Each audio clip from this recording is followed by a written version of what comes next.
This is my scale model of Seth's family-friendly bike ramp. It's 1 inch to 1 foot, drawn on graph paper. Graph paper is glued to cardboard and then made into a scale model. And here's the result in full scale. Looks very much like Seth's original ramp. It has a couple extra cross beams underneath because I had trouble getting the wood to bend properly. It's very important to note that the plywood thickness that he notes on his video comments is very thick. This is 3/4 of an inch thick. This will not bend over the top. Instead, I got this much thinner plywood for the top. This is a 1/3 inch thick. Just like he notes in his video, get it nice and wet for about an hour before, and it'll bend quite nicely. Start on the broad side first, and you notice that I got some cracking on the top because I tried to move too quickly with it. Just put several screws in each cross beam and move slowly, and it will take about an hour to get it to fully bend without breaking. So it's a 2-hour process in all. So how do we translate this model to a sheet of wood? Well, what I did was I drew this to scale, where each 4 squares is 1 foot in the final product.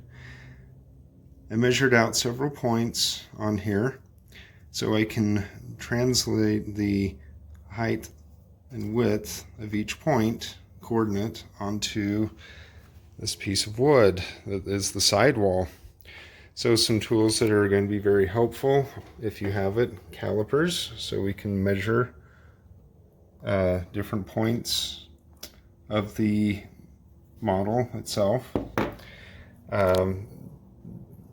Creating the second side would be very helpful to have a chalk line.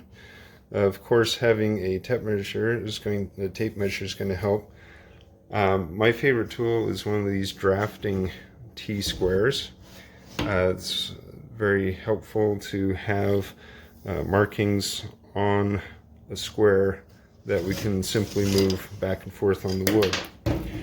So my first, let's go to point B here, is 1, 2, 3, 4, 5, 6, so it's 1.5 feet from the left side, and we can see that I measured using my T-square. I measured over 18 inches,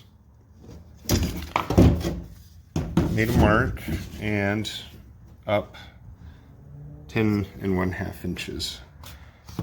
So this corresponds to the point here. I also measured the highest point, which is point C right here. It's 30 inches from the left and 12 inches from the bottom. 1, 2, 3, 4. 4 squares is 12 inches. 12 inches. So we can see we made a very rough shape of the side of this ramp. So to make this a curve, I'm going to use the old artist trick for making large curves, is just move your elbow and keep your wrist nice and straight, don't bend it. And it doesn't have to be perfect, but just draw a nice curve on there. Same with the other direction. All right. And it actually slopes up a little bit here too. So smooth this out into a curve. And if in doubt, just cut on the outside of your line and then whittle it inwards and trim it down. It's really hard to put wood back. Getting the length of the top was actually rather easy. We simply just take the sides off of our model and flatten it out, then measure its length. You can see this is almost 6.5 inches. And all we have to do is a bit of simple math to find out how long of a board that we need to wrap over the top. I'd suggest adding a couple of inches for overhang off the front and back lips, and then trim them after the board is wrapped around.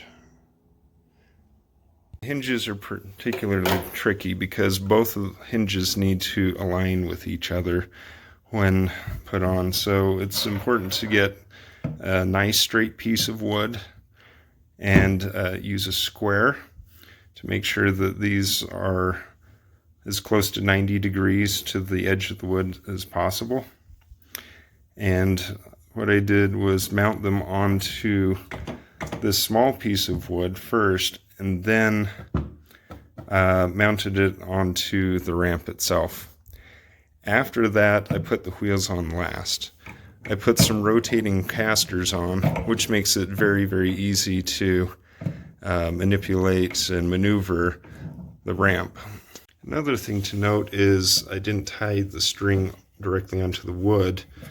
I put a nail on it to provide a little more leverage. So when you pull the string, it very, very easily rotates up. If I move that down right against the wood, it's much more difficult to pull that string and get it to fully actuate into an upright position.